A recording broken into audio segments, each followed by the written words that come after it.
We're joined by the Minister for Regional Development, our local government and territories, and Kristy McBain, a long way from dairy country and Bega, where you're from. That's exactly right, a long way from dairy country, but very happy to be here at Beef Week, supporting Rockhampton and Central Queensland. This is such a big event which drags in people from all over the country, but also parts of the world coming here. Incredible to be here, and I'm really excited. Let's talk about the agriculture where you're from for a bit of diversity. I'm a little beefed out at the moment. You've got a phenomenal merino sheep industry in your patch of the world, really great dairy. What else is going on and how significant are those industries? Yeah, look, agriculture is pretty significant across Eden Monaro. Not only do we have dairy and sheep, as you said, we've also got a big aquaculture industry, so oyster farms, kelp farms, mussel farms, and we do have a bit of beef country where I live as well, and the Bega Beef Co-op would be very unhappy if I didn't mention that we do have some beef as well. But yeah, we've got a lot of different agricultural pursuits across Eden Monaro. Do you see some similar policy needs in the beef industry and the dairy industry? Yeah, look, I think agriculture more holistically are after some of the same things, regardless of what particular type of agriculture that is. And biodiversity is a huge one. That $1 billion investment we're making into biodiversity is going to be critical to making sure that we can continue with this industry. Roads are always incredibly important, and bridges in particular for a lot of our regional communities.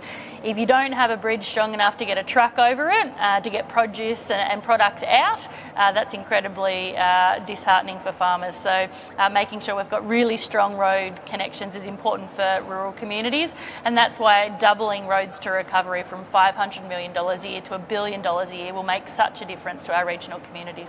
And what's happening in the space of rail? Is that important to you too? Yeah, look, rail across different parts of the country is incredibly important. Obviously, inland rail and its continued development will be incredibly important, especially for Queensland. There's always going to be investments in that transport space that are incredibly important. So we're really looking forward to working with the states and territories to make sure that we're meeting farmers' needs across the country. Budget week next week. Can we get excited about some rural and regional announcements? Look, Budget Week is coming next week, really important, but it would be a very career-limiting move for me to announce anything on Beef TV, and even though I know you want it, but I'll let just tell me I'm going to be happy. That's all we want to know. Everyone's going to be happy out of Budget All right, Week, right? I like that. You're the first woman to win your seat. Yes. Tell us about breaking that sort of territory for us.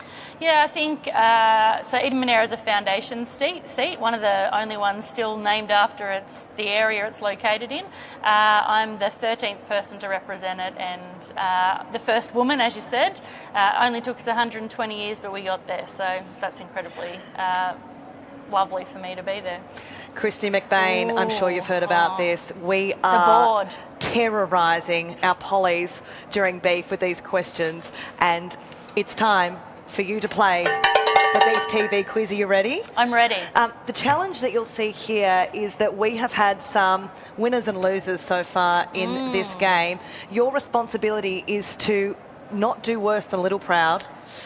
Well, you know what? If I do worse than Little Proud, we've got a real problem, because he's really at the raw end. He might have had the beef sweats. Look, I'm it's not a big week. really sure what that says about a former agriculture minister either. I'm going to dive right in here and ask you the first question. Traditional beef sausages are encased in what? It's an organ. It is. I'm going to ask you, is it socks? Is it salami? Is it pig intestines? It's pig intestines. That was a bit of a gimme there for you. Hey, what breed of cattle did the Queen own? Brahmin? Wouldn't that have been great up in the Highlands of Scotland? No, Sussex cattle, I should say, and Highland cattle. Well, she should have owned a Brahmin. She should have. She would have done really well with Brahmins. Absolutely. True or false? Cattle can smell up to 10 kilometres away. That's false, surely. Wrong. They can. Isn't that wonderful to know? Extraordinary. When cattle lick each other, what are they doing? Having a taste, cleaning, or helping their mates relax? I'm going to say helping their mates relax. It is a tongue massage. How thoroughly disgusting to know. And butcher's aprons, you know, the stripes on them. You get 1 for being qualified. How many stripes means you're a master? Ooh, 5. Wrong, it's 3, but you've got a couple of points. You're nicely in the middle here. Kristy McBain, a joy to get to know you, and thank you for joining Beef TV. Great to be with you. Well, don't go anywhere. We'll be right back with a huge afternoon on Beef TV. This is